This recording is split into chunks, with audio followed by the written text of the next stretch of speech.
Coïncidence n'est pas relation de causalité, l'éducation est en difficulté. La responsabilité du déclin de notre enseignement depuis l'école fondamentale jusqu'à nos universités est donc de la responsabilité exclusive des représentants politiques. Quels sont les éléments qui vous ont porté vers cette pensée analytique? Alors, je crois que ce constat est un constat de logique pure, et qui va à contresens de toutes les analyses politiques des différents partis, mais je pense qu'on ne peut pas penser autrement. Pourquoi? Parce que si vous avez un autre raisonnement, ça voudrait dire que les enfants actuellement sont moins performants qu'ils ne l'étaient il y a un siècle, sur base de quoi? Ça n'a absolument aucun sens. Ou alors que les enseignants sont moins bons. S'ils sont moins bons, ça voudrait dire quoi? Que les adultes maintenant sont moins performants que les adultes d'il y a 30-50 ans? Probablement pas, et sûrement pas. Peut-être, par contre, qu'ils ont été moins bien formés dans le système éducatif, ça c'est possible. En fait, si vous voulez, la seule explication crédible à cela, c'est que la manière dont l'éducation est dirigée dans notre pays, et pas seulement dans notre pays, la manière dont les processus éducatifs, dont les modules éducatifs sont imposés dans notre système éducatif, sont tout simplement des échecs pour une bonne partie d'entre eux. Un exemple très simple. Lorsque nous étions au début du XXe siècle, toute personne qui sortait de l'école primaire savait lire, écrire, calculer, connaissait l'histoire de son pays et sa géographie. Pouvez-vous me dire actuellement, parmi les élèves qui sortent de notre système éducatif, qui sait encore lire, écrire, sans faire de faute d'orthographe, calculer, connaît l'histoire de son pays et la géographie?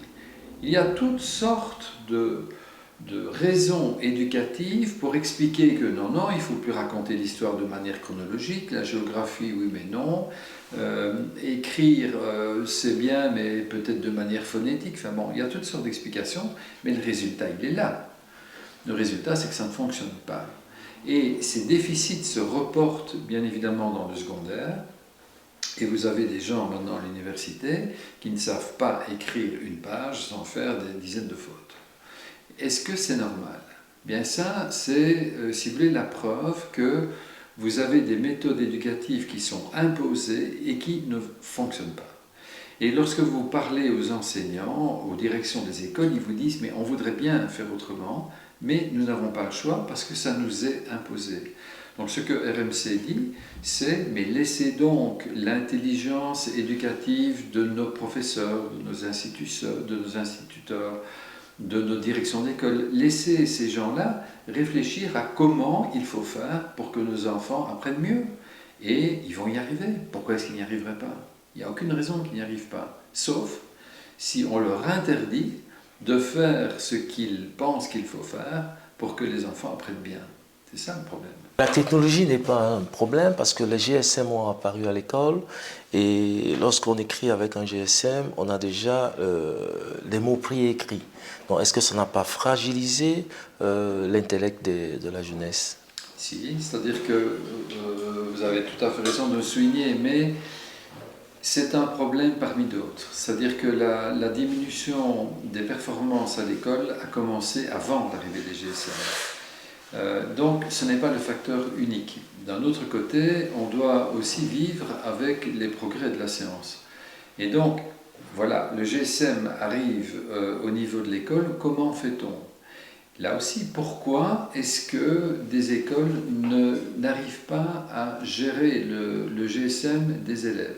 Il y a des écoles où le GSM est laissé à l'entrée de la classe.